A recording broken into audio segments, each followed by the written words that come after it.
Sir ఇప్పుడు కొత్త చట్టాలు పాత చట్టాలు ఇవి ఉన్నాయి కదా సార్. పాత చట్టాల ప్రకారంగా మాట్లాడుకుంటే ఇవన్నీ కూడా బ్రిటిషర్స్ నుండి మనకు అదే ఫ్లోలో వస్తున్నటువంటి సందర్భం.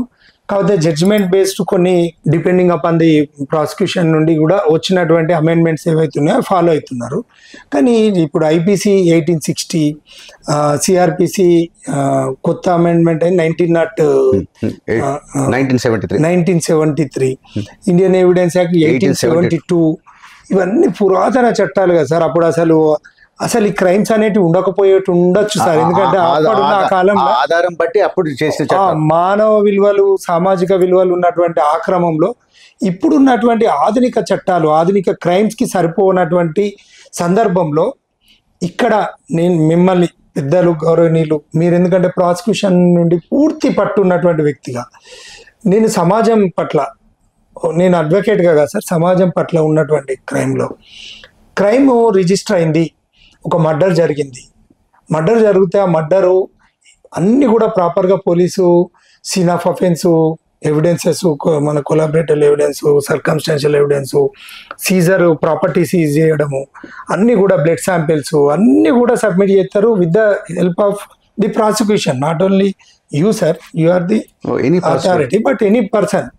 అన్నీ కూడా గైడెన్స్ తీసుకున్నాక కేసులు కన్విక్షన్ రేషియో లేదు, అనుకున్నంత లేదు. ఒకవేళ మర్డర్ కేసు కొట్టేసింది సార్, ఈ కొట్టేసిన మర్డర్ కేసును మీరు ప్రాసిక్యూషన్ నుండి కొంతమంది బాధ్యతగా అప్పీల్ పోతుంటారు, కొంతమంది పోరు. కానీ మరి ఈ మర్డర్ కేసు ఇది కొట్టేసిండ్రు అన్నప్పుడు అంటే ఇక్కడ ఒక చిన్న ఇంటరప్ట్ సార్. ఎందుకంటే చట్టంలో కాన్స్టిట్యూషన్లోనే ఒకటి ఉంది, 100 మంది నేరస్తులు నేరం నుండి తప్పించుకున్నా పర్లే, ఒక నిరపరాధికి శిక్ష పడద్దు అని ఏదైతే స్ట్రాంగ్ నానుడి ఉందో. కానీ ఒక్క నిరపరాధి కోసము 100 మంది దోషులను వదిలిపెడుతున్నటువంటి తప్పిదం ఏదైతుందో, ఈ నేరం పెరిగిందనేది మా వ్యూవర్స్ తరపు నుండి మీ ఇంటర్వ్యూ ఉందని చెప్తే ఇది అడగమని చెప్పి కొంతమంది సోకాల్డ్ ఇంటెలెక్చువల్స్, చాలా ఇంటెలెక్చువల్స్ అంటే వాళ్ళు మిమ్మల్ని అడగమన్న ప్రశ్న సార్. వాళ్ళు హ్యాపీ ఫీల్ అవుతారు. మీరు ఇది కొంచెం క్వశ్చన్ ఆన్సర్ చెప్పి ఇంకొక 2-3 సిఆర్పిసిలో చెప్పాలి మీకు. మీరు ఏంటంటే మన జ్యుడిషియల్ సిస్టమ్, మన క్రిమినల్ సిస్టమ్ ఇన్ ఇండియా ఏంటంటే we are on adversarial criminal justice సిస్టంలో ఉన్నాం. All foreign countries are equatorial criminal justice సిస్టంలో ఉన్నాయి. మన ఇండియాలో ఏంది, ఒక కంప్లైంట్ ఇచ్చి ఒకరిని పలానా వాళ్ళు అఫెన్స్ చేశారని ఎఫ్ఐఆర్ అయినప్పుడు ఆ ఇన్వెస్టిగేషన్ ఆఫీసర్ ఛార్జ్షీట్ ఆయన అరెస్ట్ చేసి ఛార్జ్షీట్ తీసి కోర్టులో ఇస్తారు. దానికి అనుగుణంగా ఎవిడెన్స్ తీసుకుంటారు.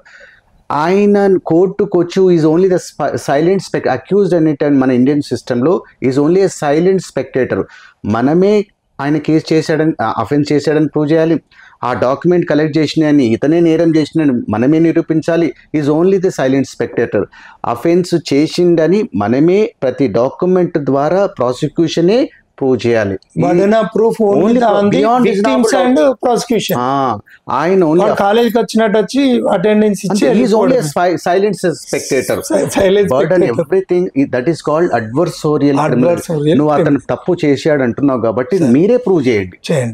ఆయన అఫెన్స్ చేశారంటున్నారు కాబట్టి బాధితుల తరఫున prosecution and police have to be proved. ఈ will only watch the proceeding. So అందుకు అక్కడ ఈక్విటోరియల్ ఏంటంటే, ఈక్విటోరియల్ క్రిమినల్ జస్టిస్ సిస్టమ్ ఫారెన్లో ఏంటంటే, ఒక అతను నేరం చేశాడు అని తెలిపి ఒక ఛార్జ్ షీట్ కోర్టులో వేస్తే it is the duty of the accuse to disprove it. Excellent sir. అక్కడ రివర్స్ బర్డన్. ఈయన పలానా ఆయన నేరం చేశారు అని ఇన్వెస్టిగేషన్ ఆఫీసర్ అరెస్ట్ చేసి ఛార్జ్ షీట్ కోర్టులో వేసిన తర్వాత ఆ అక్యూజ్డ్ ని నా నేరం చేయలేదని ఆయన ప్రూవ్ చేసుకోవాలి. ఇక్కడ ఈ నేరం చేసిన నేను ప్రూవ్ చేయాలి.